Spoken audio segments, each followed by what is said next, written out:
2025년 대한민국 가요계는 그야말로 거대한 폭풍의 전야였다.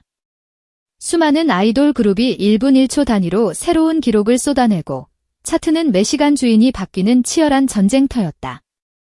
거대 자본과 시스템이 빚어낸 화려한 사운드가 세상을 지배하던 그때 K-팝의 심장부에서 그 누구도 예상치 못한 조용하지만 가장 강력한 지각 변동이 시작되고 있었다. 그 중심에는 단 한 명의 작곡가, 히트곡 제조기를 넘어 시대의 조율사라 불리던 남자, 서도가 있었다. 그리고 그는 K-팝 역사상 가장 위험하고 가장 이해할 수 없는 선언을 세상에 던졌다. 올해 나는 오직 가수 빈에서의 곡만 쓴다. 대학 공시도 화려한 언론 발표도 아니었다. 한 인터뷰에서 스치듯 나온 이 한마디는 단순한 문장이 아니었다. 그것은 대한민국 음악 산업의 정점에 선 자가 스스로 왕관을 내려놓고 보장된 수십억의 부와 명예를 모두 거절하며 단 한 사람에게 자신의 모든 것을 걸겠다는 광기 어린 도박의 출사표였다. 업계는 충격과 혼돈에 휩싸였다. 모두가 물었다. 도대체 왜? 그리고 신인에 가까운 가수 빈에서는 누구인가? 작곡가 서도.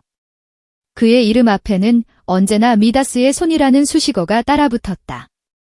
그의 손을 거친 곡들은 장르와 가수를 불문하고 어김없이 차트 최정상을 정복했다. 그의 데스크톱에는 최정상 보이그룹의 컴백 타이틀곡, 국민 발라드 가수의 명반을 채울 곡, 심지어 할리우드 영화의 OST 제안서까지 그야말로 걸어다니는 저작권료 제국이라 불릴 만한 프로젝트들이 산더미처럼 쌓여 있었다. 업계의 한 관계자는 당시를 이렇게 회상한다. 서도에게 곡을 받는다는 것은 곧 성공 보증수표를 받는 것과 같았습니다. 몇몇 기획사는 사실상 백지수표를 들고 그의 작업실 문을 두드렸죠. 그가 마음만 먹었다면 1년 안에 강남의 빌딩 몇 채는 올리고도 남았을 겁니다. 하지만 서도는 그 모든 문을 닫아 걸었다. 스케줄이 빡빡해서가 아니라 결이 다르다는 정중하지만 단호한 거절. 그가 말하는 결이란 무엇이었을까? 모두가 그의 다음 행보에 촉각을 곤두세울 때 그의 크레딧은 단 하나의 이름, 빈에서만을 가리키기 시작했다. 봄, 여름, 그리고 가을이 지나도록 그의 노트에는 오직 그 이름만이 새겨져 있었다. 이것은 단순한 변덕이 아니었다. 거대한 부와 명성을 향해 질주하던 K-팝이라는 초고속 열차에서 뛰어내려 자신만의 속도로 새로운 궤도를 만들겠다는 혁명의 서막이었다. 모든 의문의 중심에는 가수 빈에서가 있었다. 그녀의 목소리를 둘러싼 전설적인 일화는 서도와의 첫 데모 녹음 현장에서 시작되었다. 당시 현장에 있던 한 엔지니어의 증언은 지금도 업계에서 신화처럼 회자된다. 그날 컨트롤룸에는 국내 최고의 프로듀서와 세션 연주자들이 반신반의하는 표정으로 앉아 있었다. 서도가 모든 것을 걸었다는 그 목소리를 확인하기 위해 모인 것이다. 빈에서가 마이크 앞에 섰을 때 스튜디오에는 미묘한 긴장감이 흘렀다. 준비됐나요? 라는 서도의 질문에 그녀는 조용히 고개를 끄덕이고는 딱 한마디를 했다. 마이크만 켜주세요. 그것은 충격 그 자체였다. 화려한 기교도 폭발적인 고음도 아니었다. 아주 작은 들숨 하나가 공간의 모든 공기를 장악했고 단어 하나하나가 마치 살아있는 생명체처럼 또렷하게 귀에 박혔다. 맑지만 결코 얇지 않았고 투명했지만 차갑지 않았다. 미성의 부드러운 질감 아래 격정적인 감정을 능히 감당할 수 있는 단단한 중저역의 심지가 굳건히 버티고 있었다. 프로듀서들은 약속이라도 한 듯 헤드폰을 벗어 던졌다. 누군가는 자신도 모르게 탄식을 뱉었고 누군가는 입을 다물지 못했다.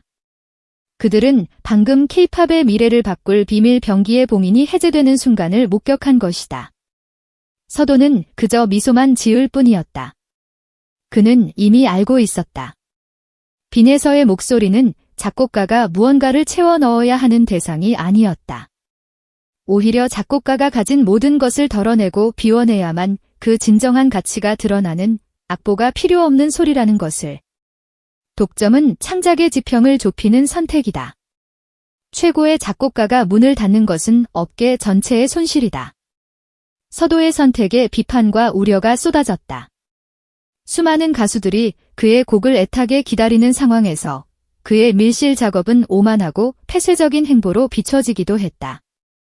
하지만 서도가 선택한 것은 고립이 아닌 완벽한 몰입이었다.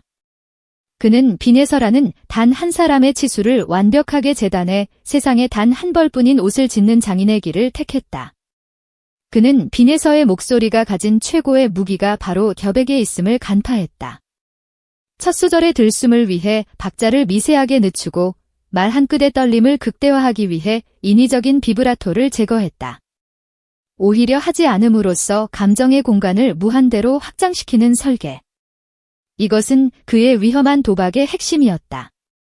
그의 작업 방식은 철저히 기하기에서 시작되었다. 곡의 파일명은 비의 첫 새벽, 도시의 노을처럼 숫자가 아닌 장면으로 기록되었다. 그는 빈에서에게 멜로디가 아닌 그 장면에 담긴 감정과 서사를 먼저 이해시켰다.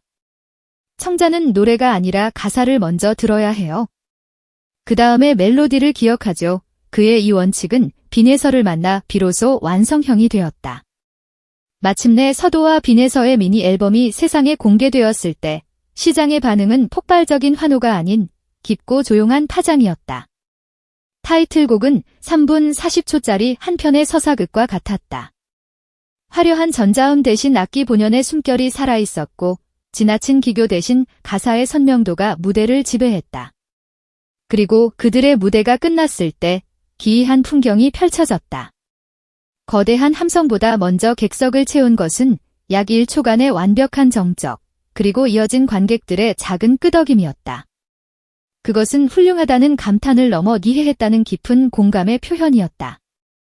짧은 영상과 자극적인 콘텐츠가 넘쳐나는 시대에 여백과 호흡으로 승부하는 그들의 음악이 리스너들의 가장 깊은 곳을 관통한 것이다. 한 팬의 댓글은 이 신드롬을 정확히 요약했다. 고음도 없는데 왜 눈물이 나지? 라는 질문에 누군가 답했다. 노래의 빈칸에 내 기억을 채워 넣어서요. 작곡가가 덜어낸 자리, 가수가 남긴 여백, 그리고 그 공간을 청자의 이야기로 채우는 순간. 그들의 음악은 차트를 넘어 한 사람의 기념일이 되고 있었다. 더 세게, 더 높게 외치던 K-팝의 공식이 더 정확하게, 더 진솔하게 스며드는 방식으로 대체되는 혁명의 순간이었다. 이제 서도의 컴퓨터에는 도착이라는 이름의 마지막 트랙을 포함한 8개의 새로운 장면들이 정규 앨범이라는 이름으로 잠들어 있다. 사람들은 여전히 숫자를 궁금해할지 모른다. 예상 수익, 차트 순위, 저작권료. 하지만 이제 그 질문에 답하는 가장 좋은 방법은 단 하나뿐이다. 그때 당신은 알게 될 것이다.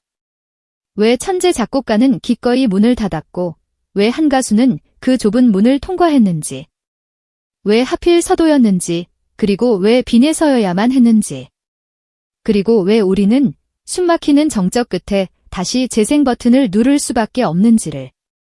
2025년 가장 뜨거웠던 혁명은 그렇게 한 작곡가의 들숨과 한 가수의 첫 소절에서 시작되고 있었다.